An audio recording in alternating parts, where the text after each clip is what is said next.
Menyapa Anda semuanya dalam program Bible Everyday. Hari ini saya mengajak Anda belajar di Mazmur pasal yang ke-84.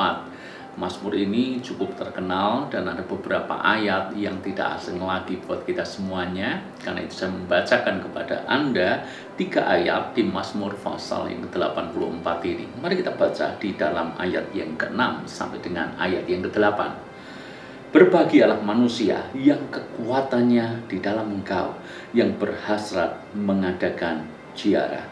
Apabila melintasi lembah Baka, mereka membuatnya menjadi tempat yang bermata air. Bahkan hujan pada awal musim menyelubunginya dengan berkat. Mereka berjalan makin lama makin kuat, hendak menghadap Allah di Sion. Saya jelaskan di dalam ayat yang ke-6 lebih dulu. Firman Tuhan berkata, berbahagialah manusia yang kekuatannya di dalam Engkau, yang berhasrat mengadakan ziarah.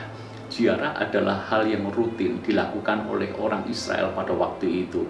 Dalam waktu-waktu tertentu, mereka akan pergi ke Bait Allah. Mereka akan pergi ke Sion, melakukan ziarah atau perjalanan rohani. Arti yang pertama daripada ayat ini adalah orang yang mencari Tuhan, orang yang melakukan ziarah dikatakan orang yang berbahagia. Kenapa berbahagia? Karena yang kita tahu, mencari Tuhan tidak akan pernah sia-sia. Sebuah kerinduan untuk selalu berada di dalam hadirat Tuhan tidak akan pernah sia-sia. Justru orang-orang seperti ini akan mendapat kekuatan yang selalu baru. Kenapa? Karena kekuatannya tidak didasarkan kepada dirinya sendiri. Karena kekuatannya ada di dalam Tuhan. Karena itu firman Tuhan berkata, berbahagialah manusia yang kekuatannya di dalam Engkau atau di dalam Tuhan. Saya menyarankan kepada Anda semuanya untuk terus melakukan disiplin rohani, mencari Tuhan setiap waktu, berdoa bersekutu setiap hari, membaca firman, merenungkan firman Tuhan setiap hari. Bahkan mengikuti program Bible Everyday seperti ini adalah salah satu bagian saja untuk kita melakukan ziarah di dalam hadirat Tuhan setiap hari.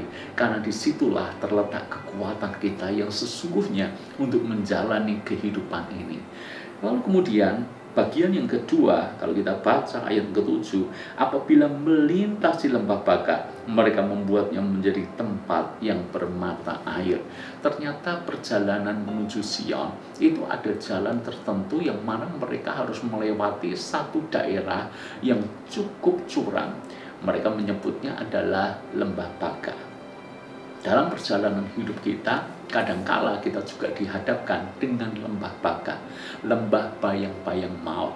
Ini berbicara tentang sebuah kesulitan. Ini berbicara soal sebuah tantangan dalam hidup.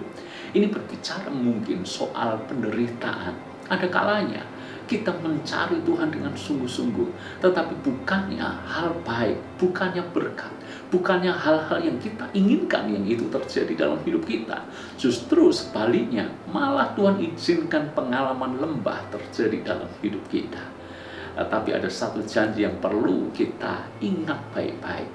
Di sini dikatakan apabila melintasi lembah Baka. Tolong garis bawahi kata melintasi. Apa maksud melintasi? Melintasi artinya melewati. Lembah Baka bukan tujuan hidup kita. Tuhan tidak pernah menjadikan lembah Baka, penderitaan, kesulitan menjadi tujuan. Sebaliknya, kita hanya akan melewatinya. Maksudnya, penderitaan akan terjadi, tetapi kita tidak pernah ditentukan untuk kalah dalam penderitaan itu, sebab kita akan melewati penderitaan itu. Tantangan akan dihadapkan, tetapi Tuhan tidak pernah mengizinkan tantangan terjadi supaya kita kalah di dalam tantangan itu. Tuhan mengizinkan tantangan karena Dia yakin kita bisa melewati tantangan itu dengan penuh kemenangan. Sekali lagi, lembah Baka bukan tujuan kita. Kita akan melewatinya sebab tujuan kita adalah Sion yang mulia. Ayat yang ke-8, bagian yang terakhir yang kita pelajari melalui program Bible Everyday hari ini. Mereka berjalan makin lama, makin kuat, hendak menghadap Allah di Sion. Ingatlah, justru pengalaman lembah itulah yang membuat kita makin kuat. Kesulitan, tantangan, dan tekanan dalam hidup tidak pernah membuat kita menjadi lemah. Tuhan tidak pernah mengizinkan itu untuk mematikan kita, untuk menjatuhkan kita. Justru itu untuk melatih iman kita. Otot-otot iman kita makin berkembang, sehingga kita menjadi orang yang makin kuat di dalam Tuhan.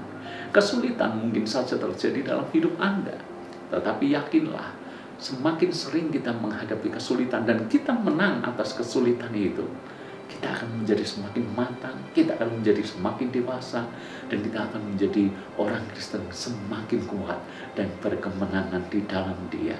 Dengan demikian, bukankah kita sekarang memiliki cara pandang yang benar tentang lembah Baka?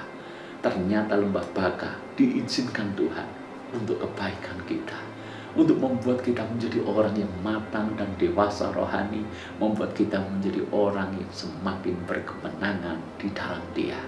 Tuhan berkati.